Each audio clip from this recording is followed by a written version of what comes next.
angel tree.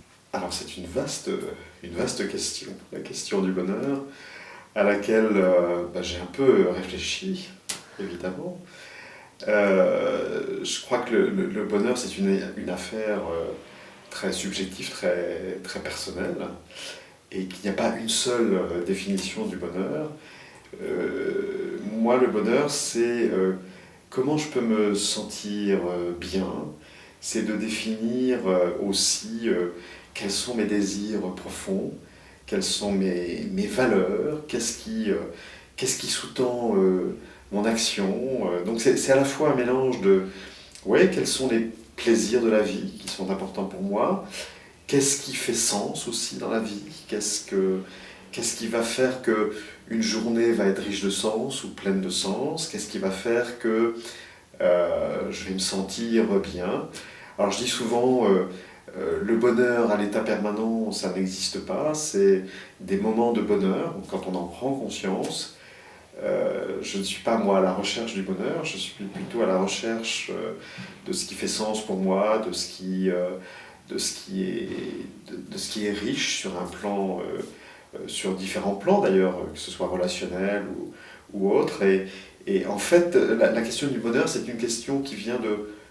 Le bonheur vient de surcroît, parce que justement, je me serais occupé de moi-même, de ce qui me fait du bien, parce que j'aurais eu des activités qui ont du sens pour moi. À ce moment-là, je pourrais dire oui, ça a été, la plénitude, ça a été le bonheur. Qu'est-ce que je peux dire d'autre? C'est que je peux identifier effectivement des moments qui me rendent heureux. Ce sont des rencontres avec des êtres, quels qu'ils soient. Rencontre qui va provoquer un échange. Et ça, pour moi, c'est quelque chose d'extrêmement important, de pouvoir partager, de pouvoir échanger avec d'autres personnes. Qu'est-ce qui peut me rendre heureux? C'est d'être devant un paysage à couper le souffle. Et puis, c'est aussi de pouvoir créer des choses. Bon, je consacre du temps à des activités de type créatif qui me rendent, moi, pleinement heureux, à travers un journal que j'appelle, qui est le journal créatif, qui consiste à écrire, à dessiner, à faire du collage, à explorer, à se connaître encore plus profondément, à explorer soi-même, si je peux m'exprimer ainsi. Au-delà de ça, j'ai aussi des moments de bonheur à travers la pleine conscience, qui est une approche que j'enseigne par ailleurs, et qui consiste à finalement vivre dans l'instant présent, être conscient de ce qui se passe au moment où ça se passe, pour identifier bien sûr les moments de bonheur, les moments désagréables, mais aussi les moments de bonheur. Et je trouve que c'est une approche qui permet de goûter pleinement à la vie, dans ses bas et dans ses hauts. Et peut-être aussi d'être beaucoup plus lucide, beaucoup plus serein face aux événements de la vie. Et je dirais finalement, le bonheur, c'est aussi savoir prendre les choses telles qu'elles sont, savoir goûter pleinement les choses qui nous sont offertes, et puis de prendre peut-être du recul ou de la distance, ou en tout cas entrer en relation d'une manière différente avec des événements qui nous arrivent et qui ne dépendent pas de nous. Donc, il y a des choses sur lesquelles on peut agir, d'autres sur lesquelles on ne peut pas agir, et il faut savoir discerner les deux finalement. Et moi je sais, je sais par expérience, que ce que m'a apporté la pleine conscience en particulier, c'est de me dire, bon, il y a des choses qui t'arrivent sur lesquelles tu ne pourras pas agir, et puis d'autres sur lesquelles tu pourras véritablement agir. Et en tout cas, la relation que tu entretiens avec les événements, ça, tu peux agir là-dessus. Et pour moi, c'est quand même une chose qui a été une véritable révolution quand j'ai découvert la pleine conscience. Oui. Ça a permis peut-être, probablement même, d'augmenter la conscience que j'avais des moments heureux de ma vie, ou que j'ai des moments heureux de ma vie. Donc moi je ne crois pas aux recettes miracles.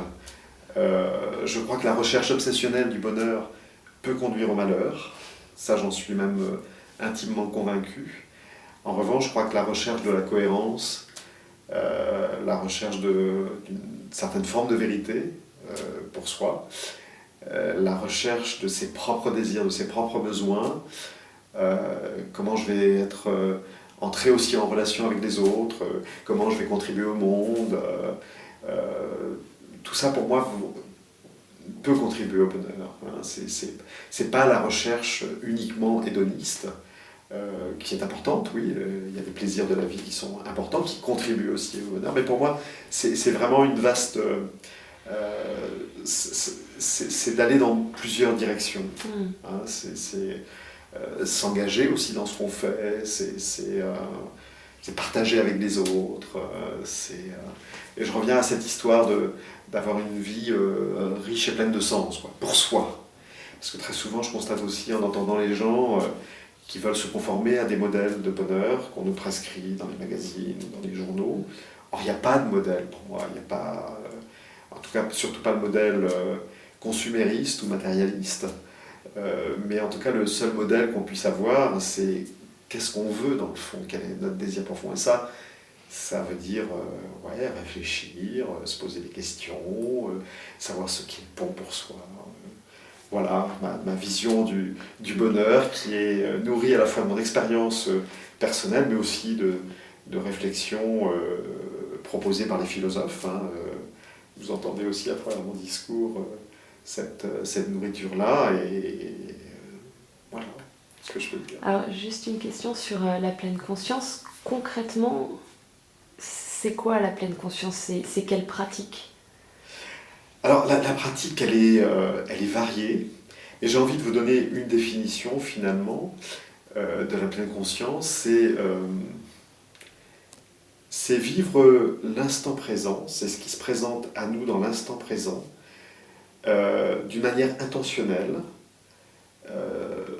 en l'absence de tout jugement de valeur, et avec bienveillance. C'est-à-dire que je suis là face à vous, je suis pleinement conscient d'être face à vous, et donc d'être présent à ce qui se passe là pour moi. Je suis en train de vous parler, et de ne pas être ni dans le futur, ni dans le passé, puisqu'on ne vit que dans le présent. Et du coup, c'est comme une méditation ? C'est une méditation, et qui peut prendre différentes formes. Une méditation dite formelle, assise, pas comme je le suis là, mais de manière un peu plus droite, hein, puisqu'on a souvent la représentation de la méditation en lotus, mais c'est pas toujours adapté aux occidentaux que nous sommes.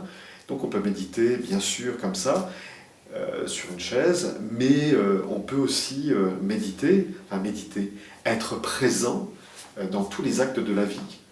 Quand on fait la cuisine, quand on fait le ménage, quand on entre en relation avec les gens, avec ses amis, avec ses collègues de travail.